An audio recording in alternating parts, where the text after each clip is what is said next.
going to talk about my thoughts on the newest MacBook Air and the newest iPad Pro. Now, if you don't know, Apple the other day released their new MacBook Air and the new iPad Pro. Now, I just want to tell you a little bit about my thoughts and my opinions on both of them. Now, the iPad Pro has the same design as the iPhone 12. It has the same design as the iPhone 11 Pro Max. Now, whenever you really get a new design with the newest iPhone, you know it's going to come to maybe the iPod and probably the iPad Air. Now, I'm filming this with my iPad Pro 9.7 inch. It works great. I really don't need an upgrade, but the iPad Pro, the new one, looks pretty good, especially if you're not in the market to buy a new laptop, but you want a new iPad. Now, it has two cameras on the front. It looks like three, but one's covered up, so I think it's still two. Apple also released a new smart keyboard and other smart keyboards. Now, the newest one it starts at like $300.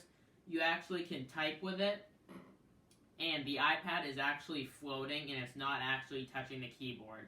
Now, the previous model had an iPad that was touching the keyboard, and you just used your iPad when it was just leaning against the keyboard.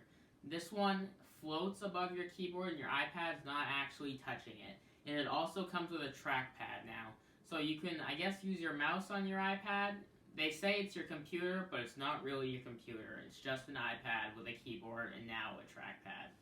Now, to be honest, to me, I didn't think they would actually add a trackpad this time around. It's actually pretty interesting, to be honest. Now, I don't know what the cursor looks like on the iPad, but I'm assuming it would still be the black mouse that they normally use on the iMacs.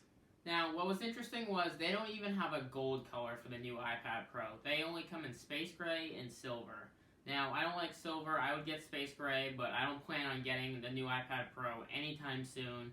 They both come in at least 11-inch or 12-inch. Now, I don't need really any size bigger than my 9.7-inch iPad Pro because kind of too big. It's a little too big, honestly. So, next up, the lowest storage is 256 gigabytes. Now, you can go up to, I believe, 2 terabytes of storage. I mean, doesn't really hurt to have extra storage on your iPad, especially for photos or videos. Now, what was interesting also was they did not come out with a new Apple Pencil. The newest iPad works with the second-gen Apple Pencil. I'm here still with the first one because you have to get a new iPad to use the new Apple Pencil. Now, I don't use this a lot, so I really don't need a new Apple Pencil or a new iPad, honestly. So, I think it is a great deal. I believe $799 for the iPad Pro 11-inch model and $999 starting price and for the 12-inch iPad Pro.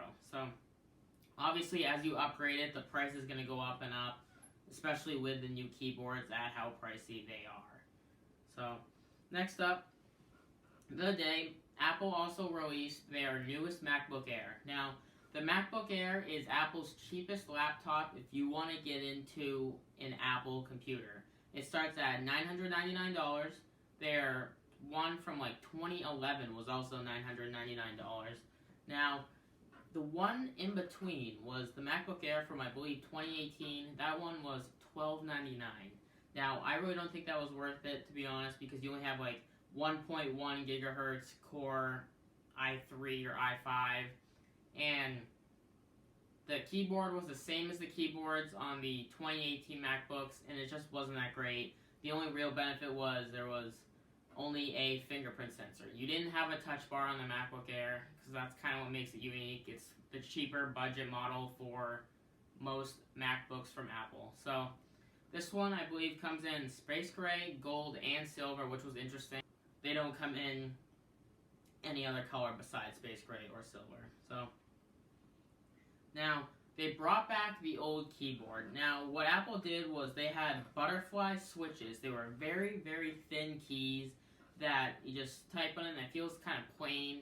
Not very many people like this. So they went back to the old style keyboards that they are now using on the 26 or 16-inch MacBook Pros. So this was the better keyboard that happened. It was the better keyboard that was on a 2010, maybe 2012 MacBook I haven't actually personally tried the keyboard, but I think probably would be a lot better because I have a 2018 MacBook Pro and I'm not a huge fan of the keyboard. I love the touch bar, but the keyboard, not a fan. Now, the new MacBook Air, Apple claims twice the speed, twice the power. Now, you have to upgrade it if you want like 16 gigabytes of RAM, you want a better processor. The standard one is 1.1 gigahertz. Now, I think that is very small, 1.1, but the turbo boost was 3.2 gigahertz. That's not that bad, but you still have to upgrade your processor, upgrade your RAM. In my opinion, I would just go with a MacBook Pro if you're going to be doing professional work and you just need more space. It's going to be a little bit more expensive, but I think it's totally worth it. Now, I feel like a MacBook Air would also just be for web browsing and just standard work like email that you would do for your job. Now, as I said before, it only comes with a fingerprint sensor, no touch bar. My MacBook Pro has a touch bar, and I love it. Now, every MacBook Pro that you get also has a touch bar, but the MacBook Air doesn't because it starts at $999, and it's the more budget model MacBook. Now, the lowest space is, again, 256 gigabytes. You can go all the way up to 2 terabytes. 2 terabytes I saw on Apple's website was another like $800. Now, honestly, still, just probably upgrade to the MacBook Pro. That's what I would go to because MacBook Air just seems like a little low end, especially for the price. Now, what Apple's doing is if you have a .edu website email, meaning for high school or college, I'm assuming probably just college, you get $100 off, so it actually starts at $899 for college students, MacBook Air wise. So, both of them, my overall thoughts, I like both of them. Now, I don't need an upgrade. I don't need an upgrade for my MacBook, but I think this is just another time for Apple to upgrade and look ahead for the future. Apple was supposed to have the end of March event, but it got canceled because of Corona, so didn't everything else, to be honest. So, yeah.